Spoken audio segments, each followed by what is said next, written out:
hard to believe that it's been 10 years. It's very vivid. It's seared in my imagination. 9/11 was really the first time America had been attacked since Pearl Harbor. And then the thought of seeing history change right before your eyes. Just a day of shock. And how terrible it was and how frightening and how awful. One of the most challenging days for all Americans. And we still remember the hardness, the hardship that happened that day.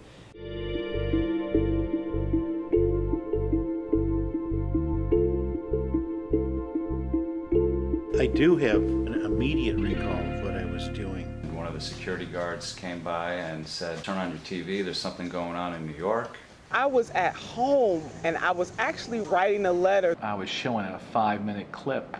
Our TVs went right to CNN and it talked about a small plane hitting the towers. But at this point then, we learned about the Pentagon and also the crash of the plane in Pennsylvania. It was clear that this wasn't just an accident, which is what we thought it was initially. We decided to keep our children back from school and try to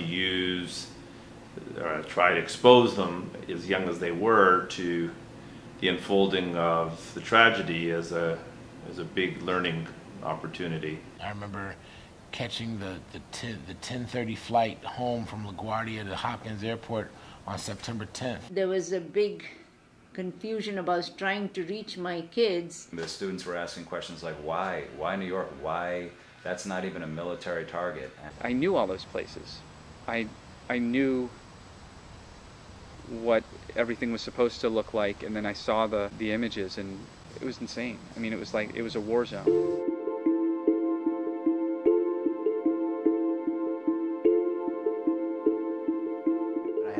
Many good friends in New York who were deeply scarred and traumatized by the incident, who were experiencing nightmares and still continue to suffer the lingering post-traumatic stress associated with that incident. One of my survivor friends, Mike Darling, he was at work, he was in the building, one of the Twin Towers. The alarm came out that something had smashed into the other building. He got out of the building as fast as he could because he remembered the chaos of 1993. What my son said, how he was lucky that he was getting late for work and saw the first plane crashed into one of the Twin Towers. A young man, Bruce Simmons, he worked for American Express. He was one of the top floors of the building, so he really did not have a very good chance of escaping.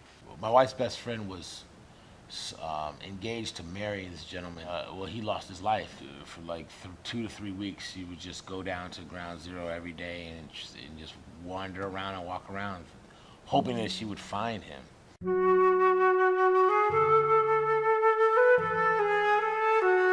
I don't know if we have made a significant change in our thought process since then. I remember at the time wondering if life in the United States would turn out to be like life in a place like Israel or Palestine, where there is this constant threat that there could be a terrorist attack. The Islamophobia has grown dramatically. There has been a lot of questions and insinuation regarding the Muslims in America.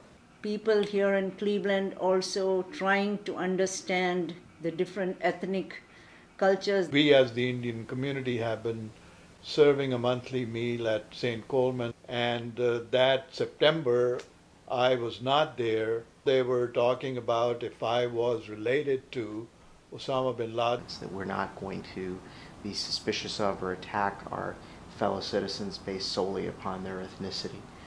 That instead we are going to be one nation united and not permit terrorism to divide us.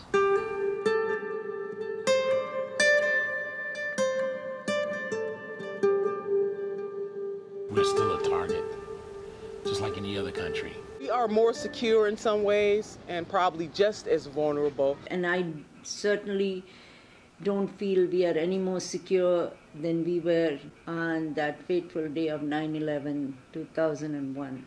It's easy to tell ourselves that we are more secure, but I mean, realistically, I kind of doubt it. For example, you can, if you have a TSA badge, you can easily walk through it and you can get into the airport. Even in Cleveland Hopkins Airport, who knows what's going to happen there?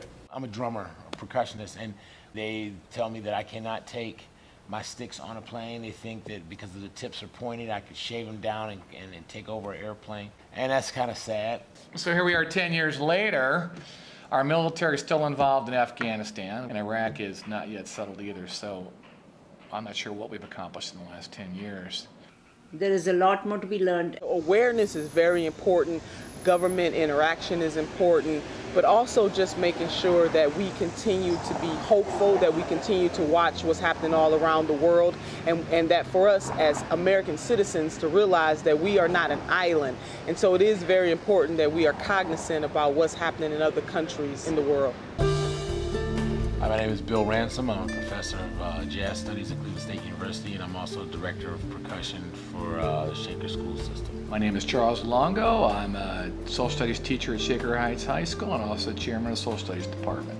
I'm Dan Moulthrop. I work for an organization called the Civic Commons. We do social media for civic engagement. It's sort of social media for civic good. My name is Earl Leiken, and I'm the mayor of the city of Shaker Heights. My name is Fareed Siddiq. I am originally from Pakistan, but I've lived here for almost 40 years. I'm Senior Vice President of Morgan Stanley Smith Barney. My name is Johnny Wu. I'm a filmmaker, producer, editor for Media Design Imaging. I'm Lev Gonick. I'm Vice President of Information Technology Services at Case Western Reserve University. I'm Mark Freeman, and I'm the Superintendent of Schools in Shaker Heights, Ohio. Hi, I'm Mansfield Frazier. I'm a journalist.